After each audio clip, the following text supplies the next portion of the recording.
우리의 삶을 인도하신다. 이 사실 우리가 다 알고 있지만 어떻게 인도하시는가 하는 것을 볼 때는 구약 성경을 보면 하나님이 한 사람의 인생을 구체적으로 어떻게 인도하시는지를 잘 볼 수가 있습니다. 우리는 지금 야곱의 삶을 지난 시간부터 돌아보고 있는데요. 파란만장했던 야곱의 인생에 과연 하나님은 함께 하셨는가? 그리고 약속하신 대로 야곱의 인생을 인도하셨는가?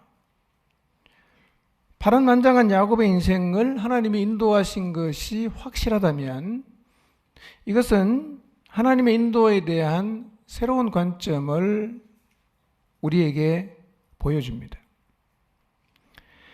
왜냐하면 우리가 일반적으로 하나님의 인도를 생각할 때 떠오르는 단어는 하나님 인도하신다면 만사형통, 평안, 문제없음, 승승장구, 우아하고 멋진 삶을 생각하는 경향이 있기 때문입니다.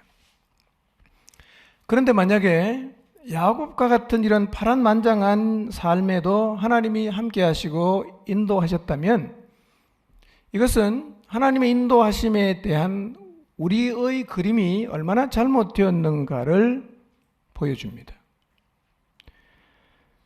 첫 7년을 라반에게 속아서 공치고 결국 14년을 아내 얻는 일을 위해서 협의했습니다.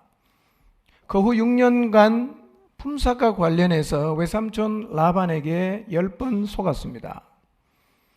한두 번도 아니고 10번이나 속았다면 10번을 속는 동안 하나님이 아무런 일도 안 했다면 이것은 하나님이 야곱과 함께 하지 않았다고 볼 수 있는 충분한 증거가 됩니다. 그 후 야곱은 외삼촌 라반에게서 도망칩니다. 이게 누구 얘기냐면 우리 하나님을 구약시대 호칭할 때 아브라함의 하나님, 이삭의 하나님, 야곱의 하나님 이렇게 말하잖아요. 믿음의 조상의 계보에 속하는 야곱쯤 되는 사람의 삶이라면 누가 봐도 멋있어야 됩니다. 누가 봐도 우아해야 됩니다. 누가 봐도 야 나도 저렇게 살고 싶다라고 동경하는 삶이어야 할 것 같지 않습니까? 근데 야곱의 삶은 그렇지 않아요. 그렇지 않을 뿐만 아니라 그의 삶을 보면 너무 삭막합니다. 측은해요. 일방적으로 당하기만 했습니다. 그 일 후에도 야곱에게 복수하겠다는 마음을 가지고 있었던 형 에서가 400명의 군사를 거느리고 야곱을 만나러 오는데 이 상황은 야곱에게는 너무나 두렵고 답답해서 숨을 쉴 수가 없는 상황이에요. 어떡하나 이거. 400의 군사를 거느리고 오는 형이 야곱을 치면 야곱의 가족은 몰살당합니다. 그 고비를 간신히 넘겼어요. 그리고 갔는데 세겜에서 외딸인 디나가 추장에게 강간당하는 수치스럽고 낙심스러운 상황 앞에 또 섭니다.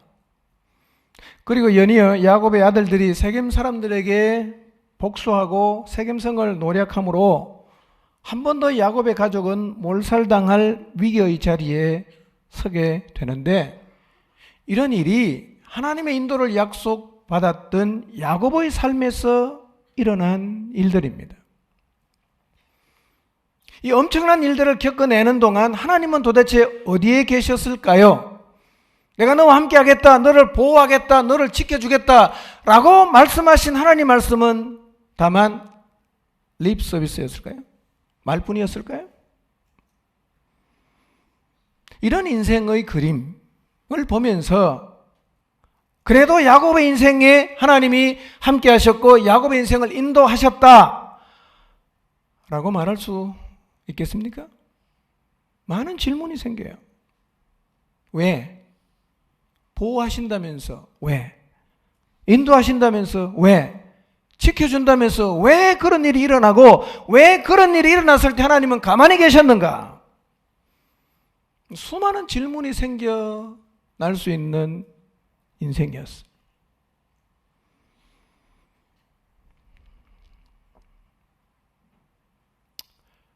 오늘 여러분의 삶에서 일어나는 지금의 문제에 너무 현미경을 들이다 대지 마시기를 바랍니다. 너무 크게 생각하지 마십시오. 어쩌면 지금 내가 겪고 있는 이 문제가 내가 생각하는 것만큼 심각하지 않을 수 있어요. 그래서 하나님은 나를 연단하시고 하나님은 그 일을 통해서 내게 인내를 배우게 하시려는 목적 그 이상이 없을 수도 있습니다. 우리는 마치 인생이 끝난 것처럼 하나님이 계신다 안 계신다 난리법석을 떨어도 하나님은 그저 물끄러미 지켜 보시면서 내 내면이 단련되는 것을 어쩌면 때로는 너무 아프게 보시고 계십니다.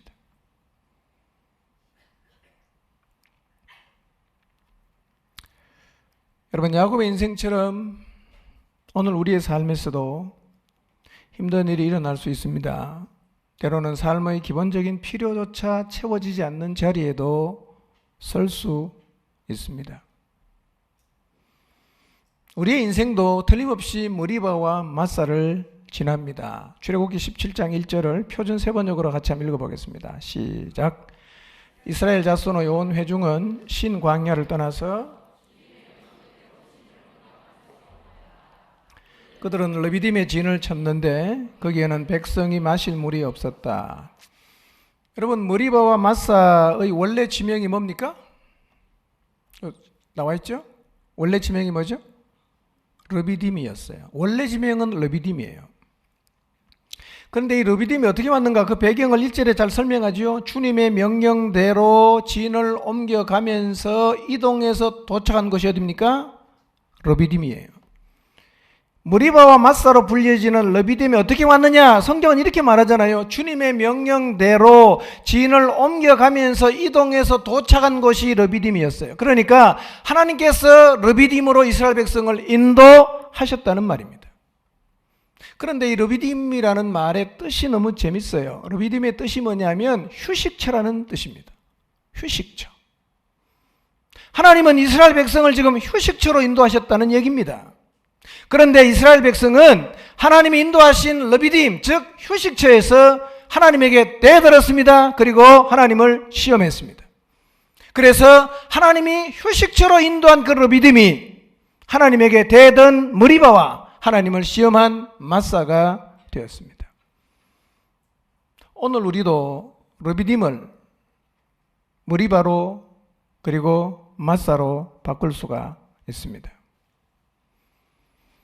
우리가 꼭 기억해야 할 것은 설령 우리의 삶 속에서 하나님이 채워주지 않는 것 때문에 너무 힘들어서 하나님에게 대들고 싶은 상황이나 정말 하나님이 내 삶 속에 함께 하시고 내 안에 계신가 계시지 않는가 라고 하나님을 시험하고 싶은 마음이 드는 상황 앞에 서더라도 우리가 꼭 기억해야 될 것은 하나님의 인도가 있다는 것입니다. 여러분, 좀 힘들다고 하나님께 너무 쉽게 대들지 마십시오. 하나님을 시험하지 마십시오. 하나님이 인도하신 휴식처와 같은 것도 때로는 머리바처럼 보여요. 때로는 마사처럼 보일 수도 있습니다. 그러나 하나님이 인도하신 르비딤이 우리의 눈에도 르비딤으로 보여야 합니다. 성경에서 가장 험한 인생을 살았던 사람 중에 하나로 꼽을 수 있는 사람이 야곱입니다. 지난주에 다 말씀드리지 못했지만 야곱의 삶에는 지난주에 말씀드린 것 외에도 그 인생에 또 다른 큰 충격을 주는 사건 하나를 경험했는데 그게 뭐냐면 가장 사랑했던 아들 요셉을 잃는 일이었어요. 물론 요셉의 형들이 아버지에게 거짓말을 한 것이었지만 야곱은 정말 요셉이 짐승에게 찢겨서 죽은 줄 알았어요. 아니, 어떻게 하나님의 인도의 약속이 있는 야곱의 삶에 이런 일이 한 번도 아니고 연속적으로 계속 일어날 수가 있는가라는 질문이 그저 우리가 야곱의 인생에 대한 글을 읽어봐도 생겨납니다. 이렇게 험악한 인생을 산다면 야곱의 외삼촌 집으로 갈 때 길에 나타나셔서 내가 너와 함께 하겠다, 다시 올 때까지 내가 너를 지켜주겠다, 내가 너를 인도해 주겠다는 약속이 도대체 무슨 의미가 있어요? 당할 거 다 당하고 괴로운 일 다 겪고 숨이 안 쉬어지는 상황도 다 지나가게 하면서 내가 너를 사랑한다, 내가 너를 인도한다고 말하면 그것이 도대체 무슨 의미가 있냐는 거예요. 차라리 그런 말 하지 말지. 그래서 우리가 하나님의 인도와 관련해서 무엇보다 제일 먼저 해야 되는 일이 뭐냐면 우리의 머릿속에서 하나님의 인도하심이라는 그림을 수정하는 거예요. 하나님 인도하면 만사형통, 문제없음, 이게 떠오르면 안 된다는 거예요. 하나님은 우리 인생을 반드시 그렇게 인도하질 않아요.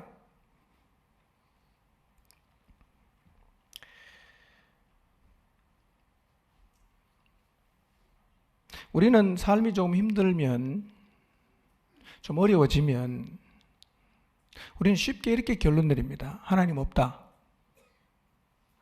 하나님 나 사랑 안 한다. 이렇게 결론을 내려버린단 말이에요. 왜 우리가 이런 결론을 내릴까요? 하나님 인도라는, 하나님이 인도하신다라고 하는 그림을 우리가 그리는데 하나님의 그림하고 너무 안 맞단 말이에요. 우리는 내 그림대로 하나님이 해주길 원하지만 하나님은 하나님의 그림대로 내 인생에서 그려간단 말이에요. 우린 힘들면 자꾸 하나님 없다고 생각합니다. 힘들면 하나님 나를 안 돕는다고 생각합니다. 그런데 그렇게 험난한 인생을 살았던 야곱의 인생에도 하나님 인도는 계속되고 있었습니다. 그러니까 험난한 인생과 하나님의 인도는 공존합니다. 아멘입니까? 험난한 인생과 하나님의 인도는 공존합니다. 도저히 공존할 수 없다고 생각하는 우리의 인생의 힘든, 어려운 고비가 있는 삶과 하나님이 나를 인도하시는 것은 동시에 존재할 수가 있습니다. 하나님은 대부분의 사람의 인생은 그렇게 인도합니다.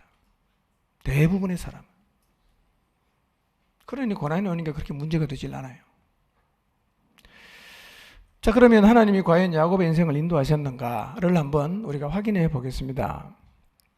먼저 하나님이 야곱에게 어떤 약속을 줬는지부터 살펴보고, 그리고 실제로 그 약속을 하나님이 이루기 위해서 야곱의 인생 가운데 관여하시고 야곱의 인생을 인도해 가셨는지를 확인해 보겠습니다.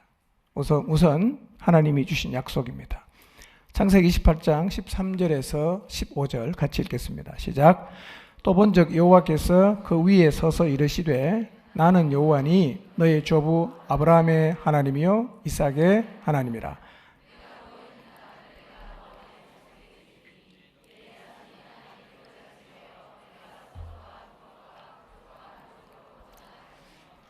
땅의 모든 족속이 너와 내 자손으로 말미암아 복을 받으리라. 내가 너와 함께 있어 내가 어디로 가든지 너를 지키며 너를 이끌어 이 땅으로 돌아오게 할지라. 내가 내게 허락한 것을 다 이루기까지 너를 떠나지 아니하리라 하신지라. 그러니까 이 약속은 크게 요약하면 네 가지입니다. 첫째 뭐냐? 지금 누워있는 땅을 내가 너한테 준다는 거예요. 누워있는 땅을 준다. 그럼 반드시 돌아오게 해야 됩니다. 두 번째 약속은 뭐냐? 너의 자손이 티끌처럼 많아지게 하겠다. 이 두 번째 약속입니다. 세 번째 약속은 뭐냐? 이 땅 위에 있는 모든 백성이 너와 너의 자손 덕에 다 복을 받을 것이다. 네 번째 약속. 너가 어디로 가든지 함께 할 것이고 내가 너에게 허락한 것을 다 이루기까지 내가 너를 지켜주고 결코 떠나지 않겠다. 는 약속을 하나님께서 야곱에게 주셨습니다. 물론 이 약속은요, 야곱 당대에 이루어질 수 있는 것도 있고 야곱의 당대에 이루어지지 못하는 것도 있습니다. 근데 지금 와서 보면 다 이루어졌어요. 수천 년이 흐른 지금에 와서 보니까 하나님이 야곱에게 준 네 가지 약속이 다 이루어졌습니다. 그런데 우리가 관심을 가져야 될 것은 첫 번째 약속입니다. 과연 하나님이 야곱을 돌아오게 하시는가? 예. 첫 출발부터 외삼촌에게 속아서 7년 그리고 14년을 공친 것처럼 보이지만 그 전에 하나님이 야곱을 라반의 집으로 갈 때 하나님 인도하심이 분명히 드러나요. 창세기 29장 4절에서 6절입니다. 읽겠습니다. 시작. 내 형제여 어디서 왔느냐? 그들이 이르되 하란에서 왔노라. 야곱이 그들에게 이르되 너희가 나홀의 손자 라반을 아느냐? 그들이 이르되 아노라. 야곱이 그들에게 이르되 그가 평안하냐? 이르되 평안하니라. 그의 딸 라헬이 지금 양을 몰고 오느니라 그랬어요. 브엘세바에서 출발해서 하란까지 지금 왔는데 거리는 720km입니다. 고속도로 물론 없지요. 사막의 길을 걸어가야 됩니다.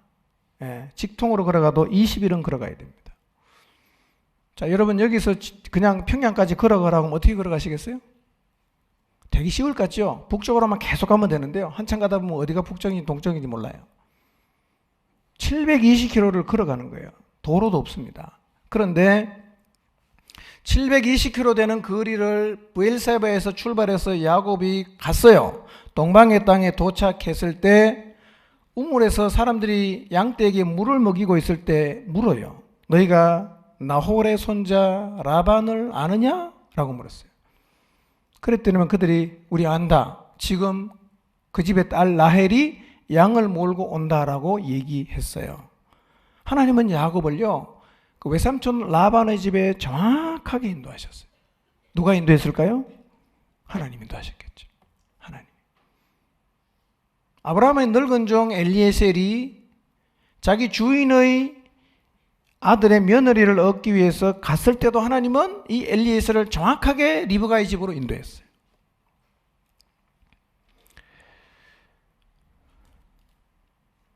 그 다음에 창세기 29장 31절을 보겠습니다. 창세기 29장 31절 읽습니다. 시작. 여호와께서 레아가 사랑받지 못함을 보시고 그의 태를 여셨으나 라헬은 자녀가 없었더라. 자, 그냥 외형으로 보면 14년 동안 야곱이 한 일이 없습니다. 아내 얻는 것 외에 그 일을 위해서 그냥 열심히 일한 것 외에는 한 일이 없는 14년의 세월 가운데서도 하나님은 야곱의 인생에 함께 하십니다. 그래서 첫 번째 부인이었던 레아가 사랑을 받지 못한다는 사실을 알고 어떻게 합니까? 태를 여셨어요. 이 말씀은 하나님이 야곱과 함께 하실 뿐만 아니라 야곱이 처한 모든 상황을 알고 계시면서 적절하게 일하고 계신다는 이야기입니다.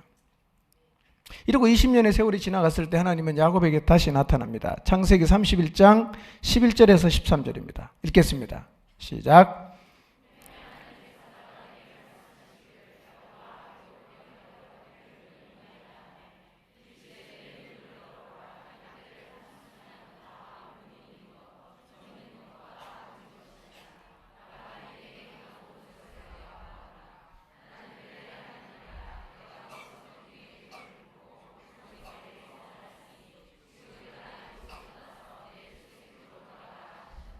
네, 3절에 보면 하나님이 야곱에게 나타나셔서 말씀하십니다. 내 조상의 땅, 내 족속에게로 돌아가라. 내가 너와 함께 있으리라. 이렇게 말씀하셨어요. 근데 11절부터 13절까지 보면 12절에 하나님이 이렇게 말씀하십니다. 라반이 내게 행한 모든 것을 내가 보았노라. 다 보고 계셨다는 얘기죠.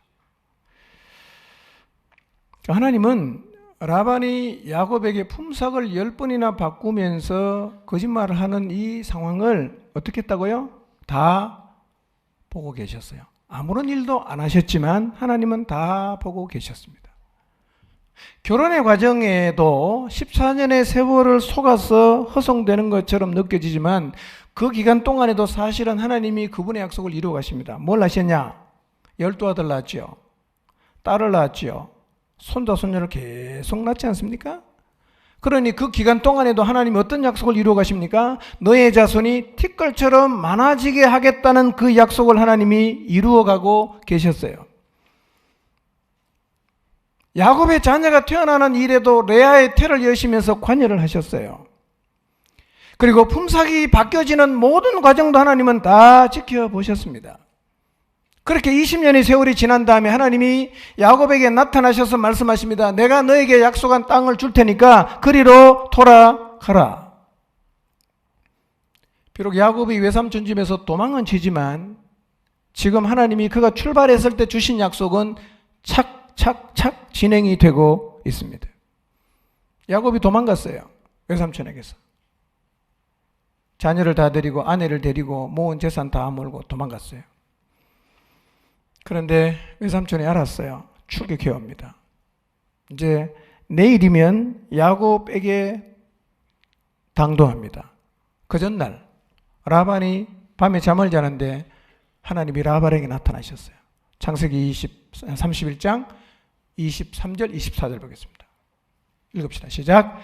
라반이 그의 형제를 거느리고 7일 길을 쫓아가 길라산에서 그에게 이르렀더니 밤에 하나님이 아람 사람 라반에게 현몽하여 이르시되 너는 삼가 야곱에게 선악간에 말하지 말라 하셨더라.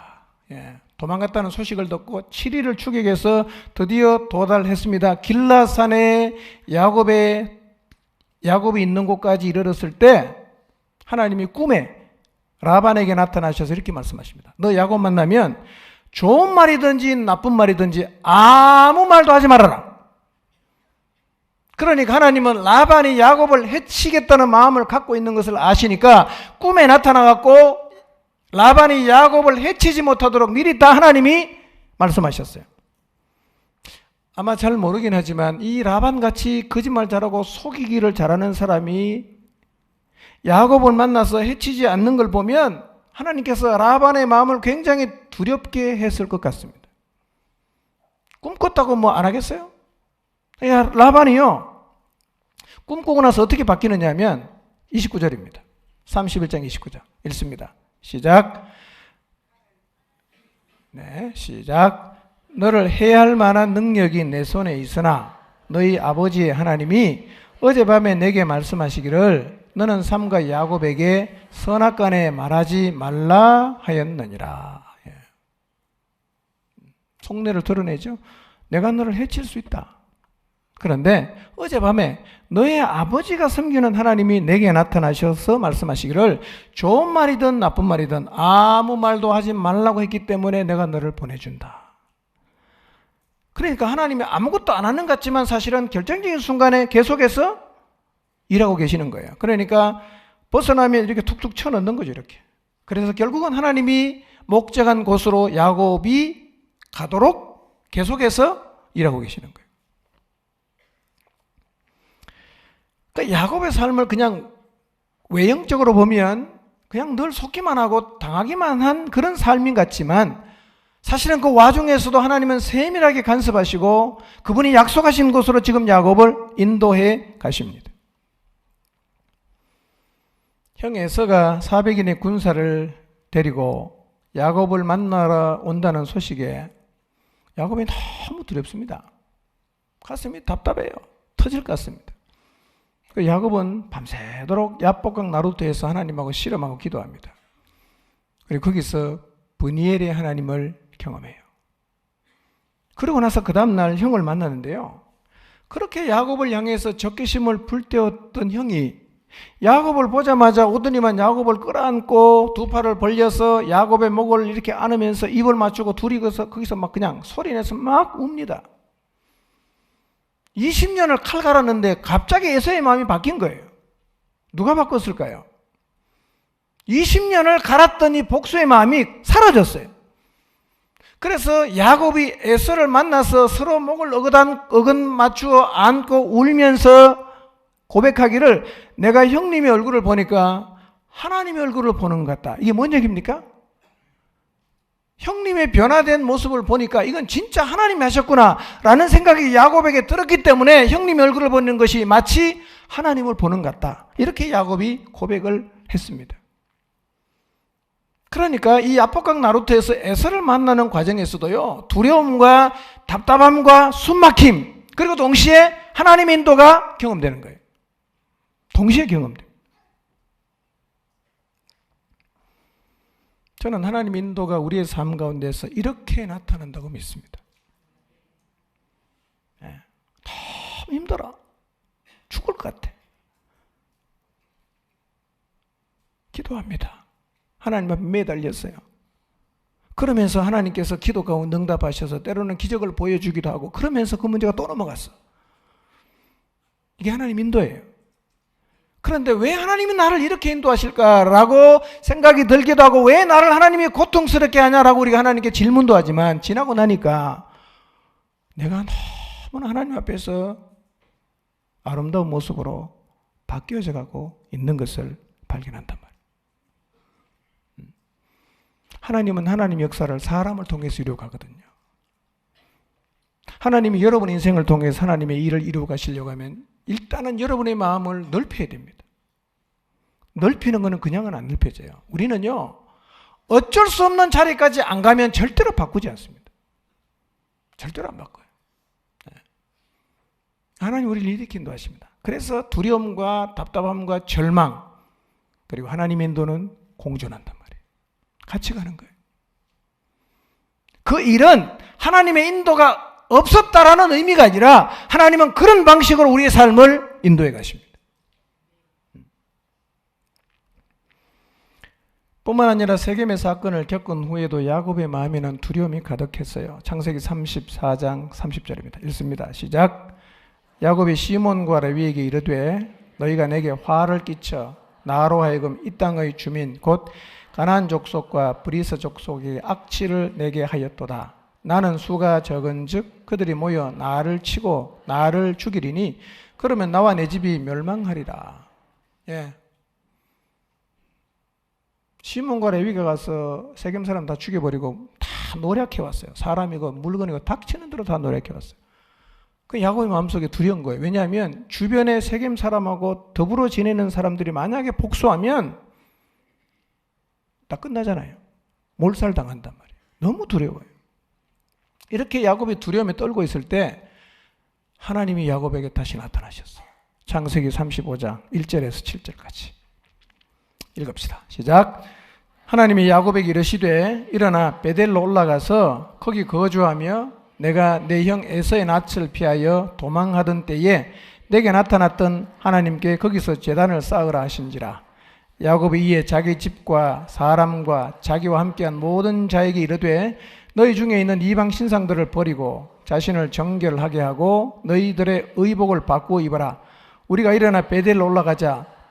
내 환난 날에 내게 응답하시며 내가 가는 길에서 나와 함께 하신 하나님께 내가 거기서 제단을 쌓으려 하노라 하며 그들이 자기 손에 있는 모든 이방 신상들과 자기 귀에 있는 귀고리들을 야곱에게 주는지라.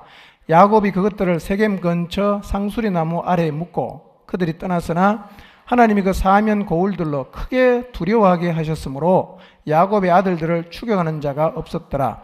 야곱과 그와 함께한 모든 사람이 가나안 땅 루스 곧 베델에 이르고 그가 거기서 제단을 쌓고 그곳을 엘 베델이라 불렀으니 이는 그의 형의 낯을 피할 때에 하나님이 거기서 그에게 나타나셨음이더라.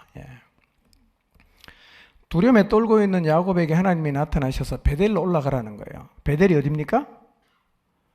야곱이 외삼촌 집에 가다가 중간에 돌베개하고 잠을 잤던 데가 베델이에요. 하나님 여기를 돌아오게 하겠다고 약속하셨거든요.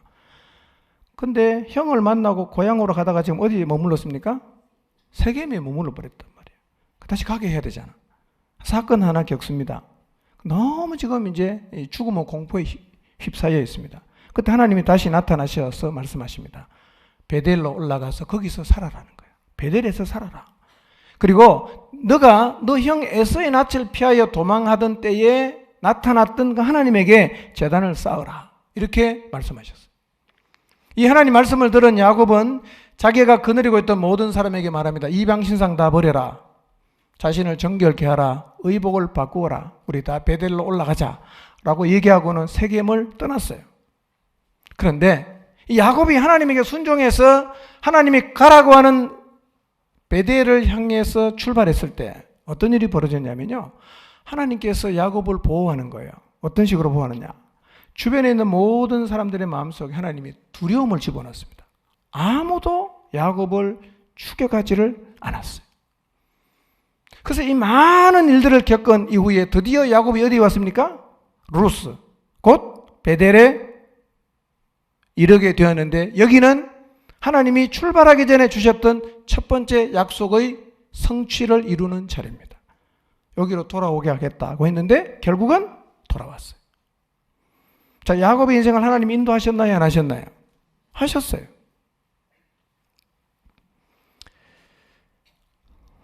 우리의 그림으로 보면 그렇게 힘든 일을 많이 겪은 야곱의 삶을 생각해 봤을 때 과연 하나님이 야곱을 인도하셨는가라고 생각할 수도 있는데 놀랍게도 야곱은 지금 그 자리에 서 있어요. 약속한 자리에 와 있습니다. 저는 하나님이 오늘 우리 인생도 이렇게 인도하신다고 믿습니다. 너무 힘들다가 아우성을 치는데요. 한참 가다 보니까 내가 하나님이 약속한 자리에 서 있는 모습을 보면서 소스라치게 놀랍니다. 왔네 여기? 왔네? 한 번도 하나님이 나를 약속한 곳으로 인도하신다고 느끼지도 못했는데 내가 여기 와 있다는 거예요. 하나님은 오늘 저와 여러분 모두의 인생도 그렇게 인도하십니다. 여러분, 야곱의 인생에서 일어난 일들은 오늘 우리들의 일상에서도 일어나는 일입니다. 우리 인생도 돌아보면 어쩌면 야곱의 인생과 너무 비슷할 것입니다. 주님 안에 거하고 신앙생활 나름대로 열심히 한다고 생각했지만 돌아보니까 힘겨운 일들이 많았어요. 너무 두려운 일도 많았어요. 너무너무 답답한 상황에 서기도 했고 어떤 때는 인생이 끝났구나라고 생각이 드는 상황 앞에 서기도 했습니다. 그런 자리에서 우리가 어떻게 합니까? 하나님 앞에 나가서 기도도 합니다. 때로는 그 힘든 과정을 온몸으로 받아내기도 하면서 그 자리를 지나가기도 합니다. 그런데 놀라운 것은 그 많은 일들이 내 인생에 일어났음에도 불구하고 세월이 좀 더 흐른 다음에 보니까 야곱이 마침내 하나님이 약속하신 베델에 도착해 있었던 것처럼 우리도 그 자리에 서 있는 우리의 모습을 보게 된다는 것입니다. 그래서 우리가 주의해야 될 것은요, 오늘 내 삶에서 일어난 일이 좀 힘들다고, 좀 어렵다고 쉽게 내 인생 끝났다라고 생각하지 말아야 된다는 거예요. 인생 그렇게 쉽게 끝나는 게 아니에요. 여러분, 좀 내가 해결할 수 없는 답답한 문제를 만났다고 해서 거기서 인생 끝나는 게 아닙니다. 그 모든 광경을 하나님은 다 지켜보십니다. 그래서 우리에게 어떤 자세를 가져야 되느냐, 어떤 자리에 서든지 간에 최선을 다하십시오. 기도하고 때로는 당하고 때로는 감당하고 그러면서 계속해서 가다 보면 그 일이 다 지나가는 겁니다. 그러므로 지금 내가 서 있는 자리가 어떤 자리든지 간에 그 자리가 머리바와 맞사가 되지 않게 해야 합니다. 내가 불평하고 의심하고 하나님께 대들고 있는 그 자리가 하나님이 나를 휴식하라고 보내주신 믿음일 수도 있습니다. 중요한 것은 우리는 그 자리에 평생 머물지 않습니다. 때로는 인생을 살다 보면 도저히 내가 이 자리를 벗어날 수 없다라는 생각이 드는 자리에 머물 때도 있어요. 내가 이게 빠졌구나. 도저히 헤어날 수 없을 것 같다. 그런데 시간이 지나고 나니까 그걸 다 지나가요. 그리고 그 힘든 과정을 지나는 와중에도 하나님의 인도는 계속되고 있다는 사실을 우리가 지나고 나면 깨닫게 되는 거예요. 여러분, 우리를 인도하시는 하나님은 지금 내가 당하고 있는 일을 지켜보고만 계셔서 우리가 깊이 고뇌하고 답답해하면서 그 자리를 지나가는 때도 있고 또 어떤 때는 하나님께서 구체적으로 내 삶 가운데 개입하시기도 합니다. 결정적인 순간에는 하나님이 개입하세요. 라반이 야곱을 해치려고 갔을 때 하나님이 딱 만나기 직전에 꿈에 나타나서 선악간에 아무 얘기도 하지 말라 그럽니다. 세겜 주변에 있는 민족이 야곱에게 복수하면 야곱이 거기서 완전히 멸망할 그런 자리에 섰을 때 하나님은 사방에 있는 모든 사람들의 마음속에 두려운 마음을 집어넣어서 아무도 야곱을 추격하지 못하게 하셨습니다. 하나님은 일하십니다. 그러나 하나님의 뜻을 이루어가는 일은 우리의 몸으로 부닥치면서 우리의 몸으로 이루어내야 하기 때문에 하나님은 우리를 연단하시기도 하고 단련하시기도 하십니다. 여러분, 하나님이 지금 여러분 인생을 어떻게 끌어가시든지 간에 하나님의 인도가 있는 그 자리에서 인내를 배우시기를 바랍니다. 그 자리에서 여러분의 인격을 단련하시기를 바랍니다. 그리고 그 자리에서 때로는 하나님이 기적을 베푸셔서 그 상황에서 나를 건져내시는 하나님을 경험하게 되시기를 바랍니다. 야곱의 인생을 살피면서 저의 인생을 한번 돌아봤어요. 저의 인생도 돌아보니 힘든 시간이 적질 않았습니다. 그런데 그렇게 힘이 들고 희망을 보기가 어려운 시간을 지났지만 한참 지난 다음에 돌아보니까 사랑하는 아내와 결혼을 했습니다. 자녀를 낳았어요. 제가 목사 안수를 받고 목회자가 되어서 교회를 세우는 일을 지금 하고 있었어요.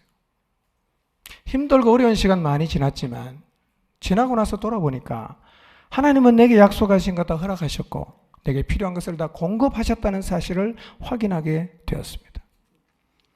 특히 해도동에서 처음 교회를 건축하고 나서 감당할 수 없는 부채 때문에 정말 희망이 없는 시간을 오랫동안 보냈습니다.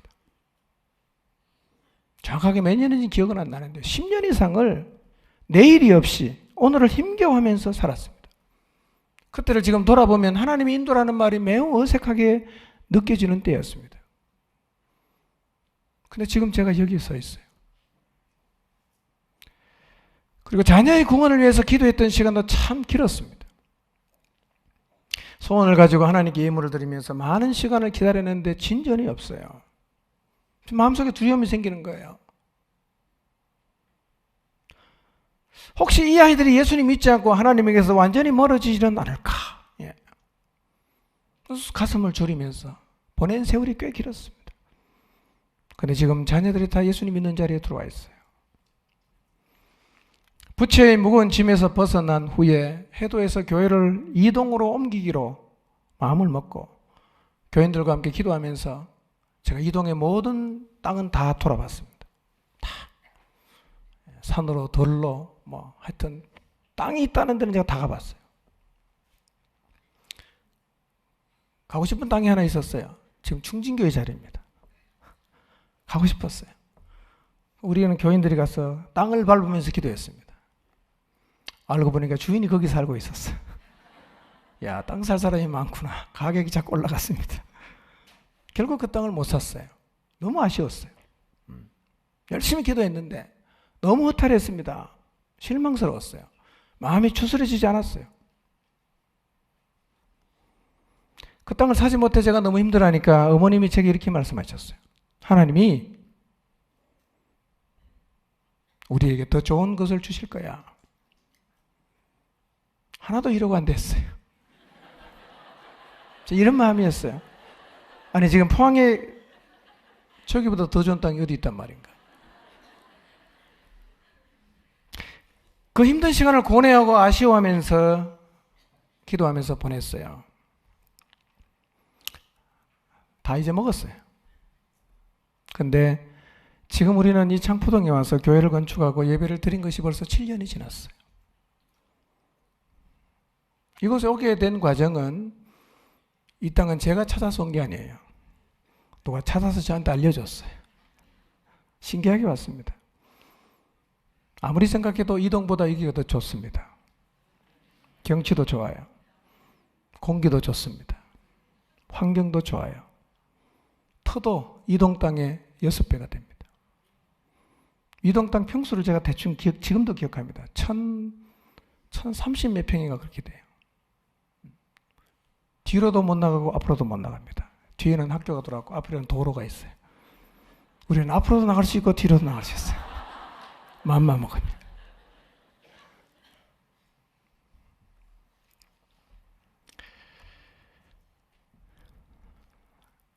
고뇌하고 실망하고 아파했을 때 다 보셨겠죠? 하나님이. 생각하지 못한 이곳을 하나님 인도하셨어요. 우리가 너무 힘들어 아파하면 그래도 하나님이 가만히 계시는 것 같지만 하나님은 사실은 다 보고 있습니다. 얘는 안타까워하겠죠? 얘네 그보다 더 좋은 데 보내줄게. 걱정하지 마. 그때는 안 들려요. 한참 지나고 나면 내가 서 있는 자리에 돌아보니까 진짜 하나님 말씀이 맞아요. 이런 경험 저만 하겠어요? 여러분 동일하지 않겠습니까? 30대 중반 어머니께서 기도 중에 제가 많은 사람들 앞에서 말씀을 전하는 환상을 보셨다는 이야기를 하셨어요.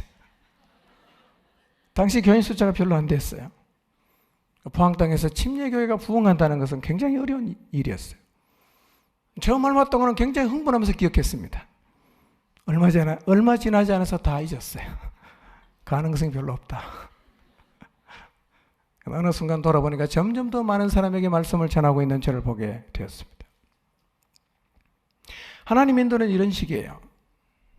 여러분, 하나님 인도하신다는 것이 우리의 인생길에 무엇 하나 걸리는 게 없고 무엇이든지 요술 방망이처럼 금 나와라 뚝딱 하면 금이 나오고 집 나와라 뚝딱 하면 집이 나오고 직장 나와라 뚝딱 하면 직장이 내 앞에 대령이 되는 게 아니에요. 하나님의 인도가 있는 인생을 살아도 집 때문에 고뇌할 수 있고 직장 때문에 너무 답답할 수 있고 결혼 때문에 실망할 수 있고 돈 때문에 죽도록 고생할 수 있습니다. 앞으로도 우리의 인생길은 크고 작은 문제 앞에 계속 설 것입니다. 이런 일을 겪을 때 우리는 기도하면서 감당하고 견뎌야 합니다. 해주세요. 왜 안 해줍니까? 그렇게 우리가 그 자리가 머리바와 마사가 되게 하면 안 된다는 것입니다.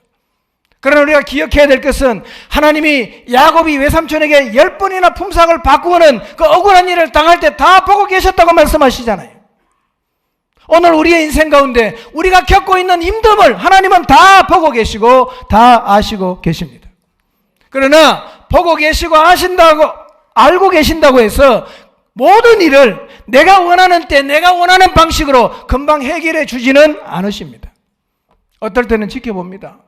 어떨 때는 구체적으로 간섭도 하시지만 지켜볼 것인지 간섭할 것인지 판단은 내가 하는 게 아니라 하나님이 하는 거예요.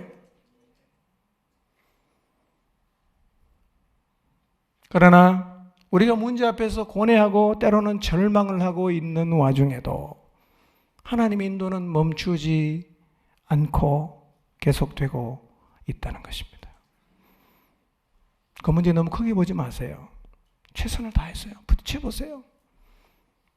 너무 힘들 수도 있어요. 정말 숨이 안 쉬어질 수도 있어요. 다 보고 있습니다. 조금만 더 견뎌보십시오. 어느 순간 하나님이 약속하신 자리에 서 있는 나를 보고 깜짝 놀랄 거예요. 여러분 인생 절대로 짧게 보지 마시기를 바랍니다. 길게 나다보세요. 지금 일어나는 한 사건을 가지고 이 사건이 내 마음에 드는 쪽으로 내가 원하는 시간에 해결되지 않는다고 하나님이 나를 버렸다, 하나님 나를 인도하지 않는다라고 함부로 말하지 마세요. 그렇게 되면 내가 선 그 자리가 르비딤이 아니라 머리바가 되고 마사가 되는 거예요. 지금도 하나님은 나를 이끄시고 계시기에 우리 인생은 반드시 하나님이 약속하신 자리에 서게 됩니다. 이 하나님 인도는 구약시대뿐만 아니라 신약시대를 살고 있는 오늘 우리에게도 아주 분명하게 약속이 되어 있습니다. 하나님은 오늘 우리들에게는요, 아예 인도자를 우리와 함께 살게 하셨습니다. 우리 안에 살아요. 아예 우리 안에 살면서 우리의 삶을 인도해가는 우리의 인생의 가이드가 있는데 그분이 바로 성령님이라는 거예요.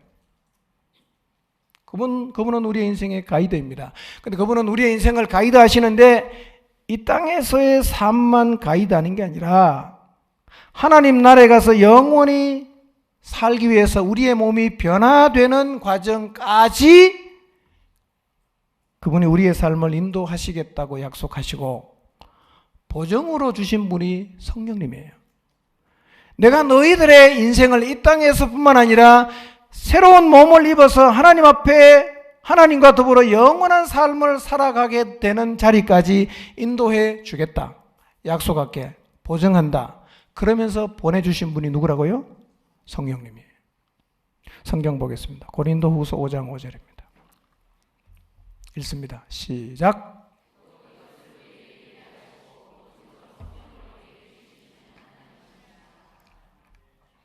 앞에 있는 1절부터 읽어보시면요, 그분은 우리를요, 우리보다 훨씬 멀리 보면서 인생을 인도하십니다.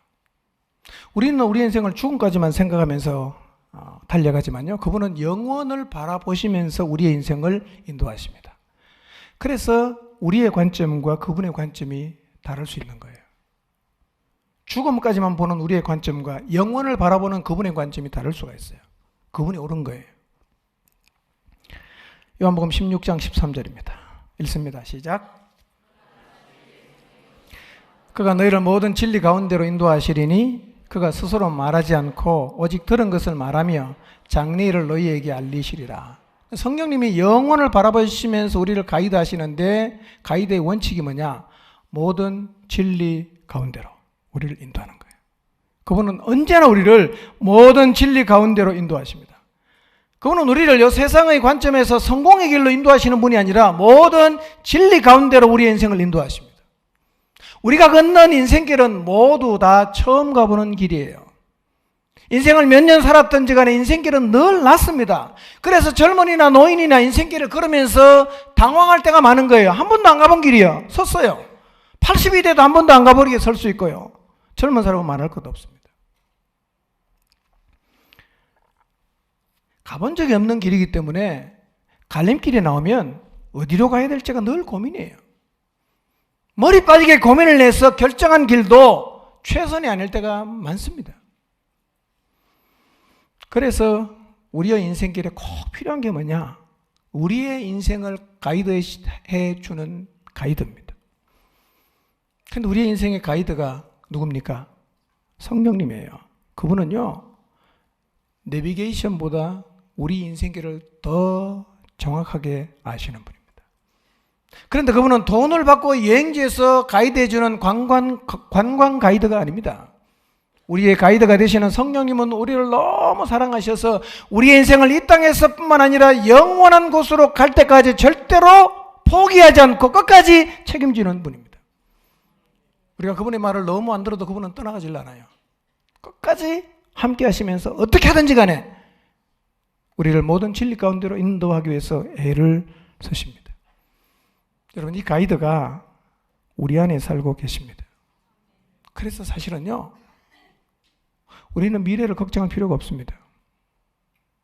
우리의 미래를 책임지고 가이드해주는 성령님이 계신다는 사실을 믿으시기를 바랍니다. 패키지 여행을 가보세요. 한 번도 가본 적이 없는 곳이잖아요. 주로 우리는 가본 적이 없는데 여행하지 않습니까? 그런데 아무리 낯선 곳을 여행해도 가이드가 있으면 우리는 걱정하지 않고 편안하게 여행을 떠납니다. 그런데 가이드가 없으면 우리는 여행을 엄두 내지 않거나 사전에 매우 많은 준비를 해도 사실은 출발할 때부터 돌아올 때까지 불안해요. 저도 선교지를 많이 방문합니다. 몇 번을 방문하는 나라도 있지만 가본 적이 없는 나라도 참 많아요. 한 번도 가본 적이 없는 낯선 나라를 여행해도 저는 공항에서 출발할 때 전혀 걱정하지 않고 불안해하지 않습니다. 저는 길 찾는데 도사기 때문입니다. 그게 아니에요. 그 나라 공항에 도착하면 선교사님이 탁 차를 가지고 기다리고 있어요. 그 차를 타고 모임 장소나 숙소로 바로 갑니다.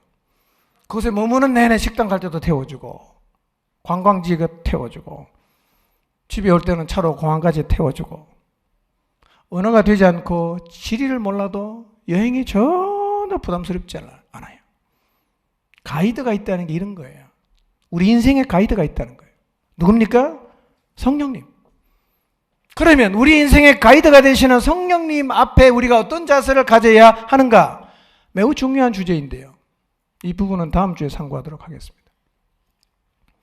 우리의 인생길이 낯설고 처음 경험하는 상황이 많고 어떤 길을 선택해야 할지 확신할 수 없는 자리에 자주 선다고 해도 우리가 걱정할 필요가 없는 이유는 우리 인생에 확실한 가이드가 있기 때문입니다.